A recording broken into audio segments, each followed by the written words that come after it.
నాకు dengue fever effect అయిందని, ఏం తినట్లేదని వీళ్ళు ఇంట్లో ఎన్ని ప్రయోగాలు చేస్తుందో చూడండి ఒకసారి. మమతా మోహన్ దాస్. అవి ఏంటవి? పూర్ణం.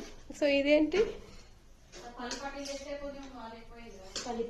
పల్లి పట్టీలు చేస్తే పానకం ఎక్కువైందా? సో పూర్ణం చేసింది. ఇంకేం చేయాలనుకుంటాను? తిండి తినట్లేదు.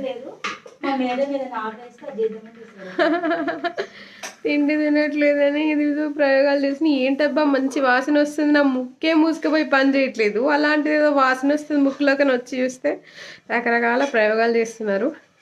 సో తొందరగా డెంగ్యూ నుండి రికవరీ కావాలని మనస్ఫూర్తిగా నేను కూడా నేను కోరుకుంటున్నా. ఇట్లనే వీళ్ళు చేసే వంటకాలన్నీ బాగా తిని ఆ ఫీవర్ త్వరగా తగ్గాలని కోరుకుంటున్నా. ఇప్పుడు ఒకసారి కళావతి దగ్గర పోదాం ఏం చేస్తాం.